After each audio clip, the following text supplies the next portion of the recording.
Hi guys, GCHarribo here. Today I'm with GCHarribo, and today we're doing the Burwash Bash.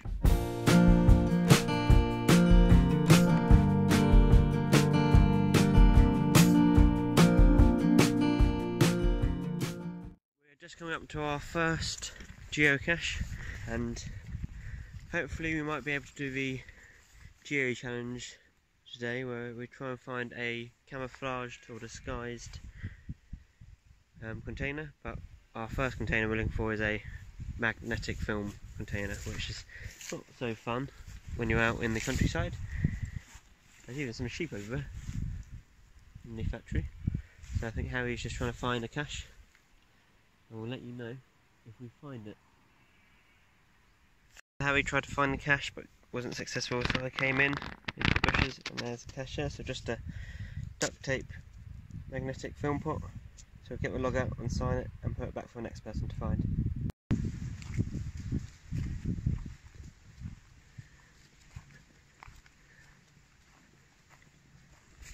So the Burwash Bash has about 50 caches.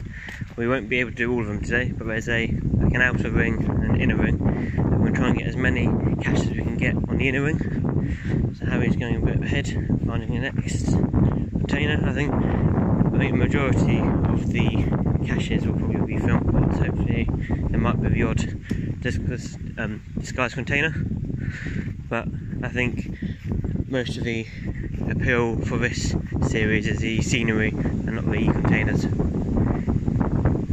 Coming up to the second container, and it's a small bridge and it's a small cylindrical container. So I think Harry's going to have a look first, and I can see the cache. Let's see how long it takes to Harry. Me too. Oh, Harry can find it. Harry's going to get it down. Nice and stealthy there.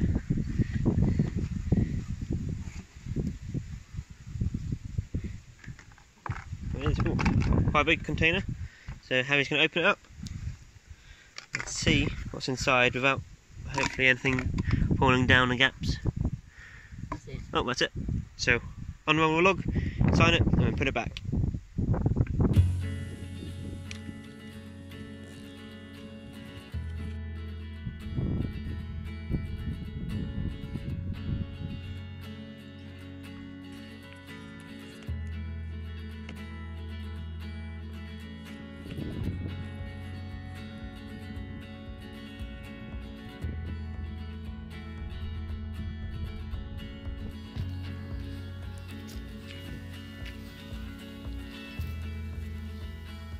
So searching for his geocache. Seems to be a bit of barbed wire, which is a bit of a pain because the cache container is down at the bottom of that.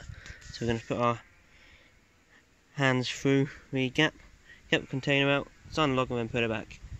How are you going to reach down? Because your hand's a bit smaller than mine. There's a little screw top container at the base. There it is. Harry having a bit of difficult time, and I just stabbed my arm with barbed wire, and there is the cache. So a screw top container. Harry will get the log out, sign it, and move on along the trail.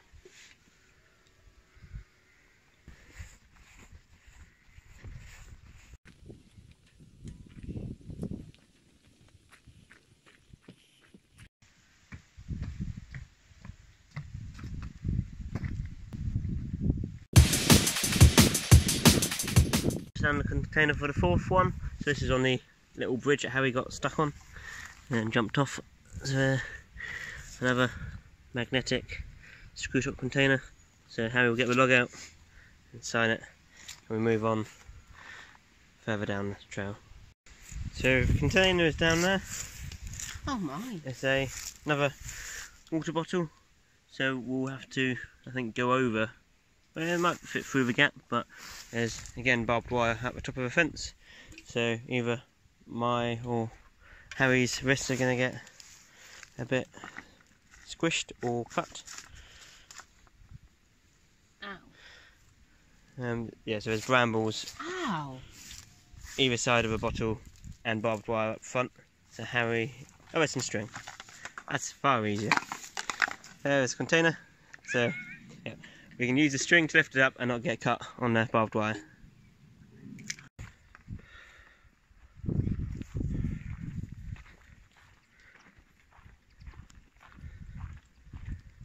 Guys, so we're under a bridge. It's quite an old bridge. It looks like a concrete bridge, a small river. So the container is somewhere down here. Apparently it's right hand side. First section apparently, isn't it, Harry? How big a container? So it's somewhere around here. I'm gonna give it a go, see if I can find it, and I'll let you know how I get on. Some dragonflies everywhere going about, and I found the cache, and luckily it wasn't over that way. I looked over here and I see some wire wrapped around the holes, and the cache is just underneath. So again, it's a small screw top container, so I'll get the log out and sign it and put it back.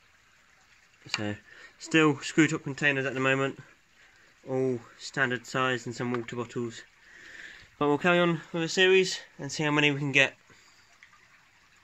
You can easily see that this bridge was made by just dumping concrete bags and putting water in it and setting the concrete still in the shapes of a bag that they came in, which is an easy way of making a bridge, I suppose. So I'll climb back out, meet up with Harry again and move on.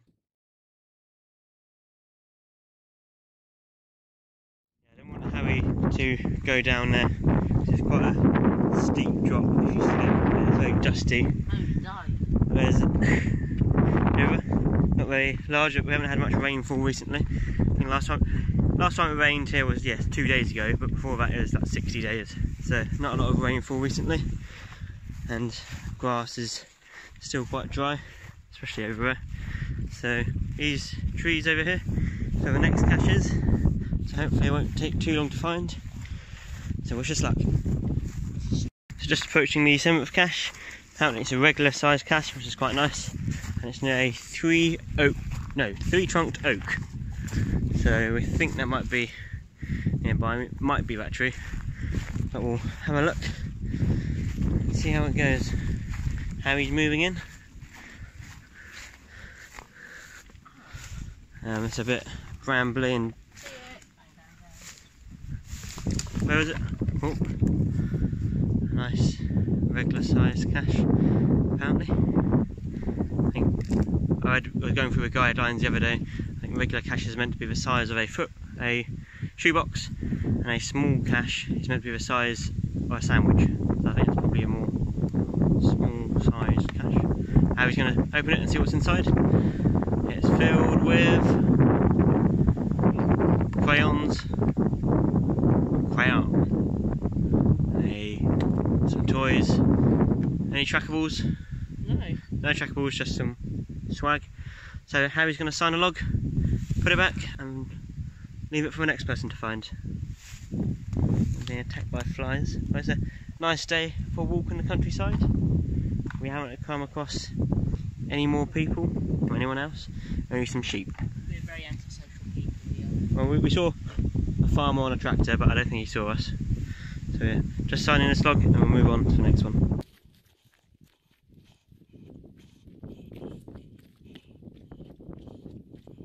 So we might have to miss some caches, so we've got 7 so far, but we're running out of time, and it's quite a long walk back to the car, and we've left our dad in the car.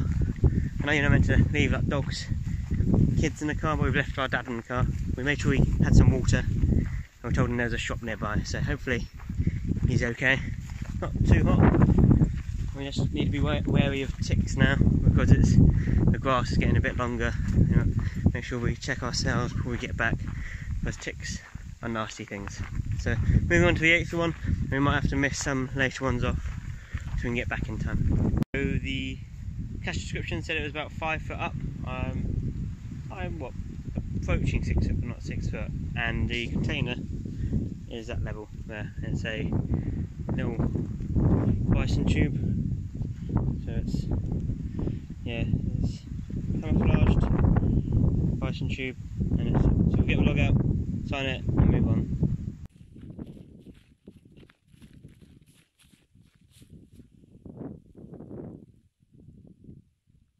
So at the train line, and there's a cache quite nearby, so this is the 9th cache of the day. We're going to have to make a detour back home to the car now though, so we'll probably miss a lot of caches and maybe pick up the one just before we meet up with Dad again. So the cache is just under here. There's the map, reach in. There's a micro cache. So we'll take it out, sign log and move back. So quite a few dragonflies around the area now. A lot of insects about. A few bitey ones, a few nicer looking ones. So we're on our way back to the car, getting a bit hot. Harry's a bit tired. So yeah, so we're just taking a bit of a shortcut to get back onto another footpath that takes us back to Burwash High Street. So we might grab the odd cache, but it's just nice to take a walk in the sunshine and find some caches, even if they are just screw tops or micros. But other than that, it's been a nice day. We're going to have to take a detour back to meeting Dad, and he's going to pick us up from another cache. So just crossing the railway lines now. So trains between London and Hastings travel this bit, and it can be quite fast. So normally they give you a little whistle beforehand, but I think Harry's just trying to search for a cache. No caches here. We'll quickly grab this if we can, and power walk to meet Dad in time so he's not angry with us. He's been searching for this one. The cache, I think it's just over here. So we just need to reach over, pull on the little wire, hopefully the cache should come out. That's a little bison tube, so we'll get the log out, sign it.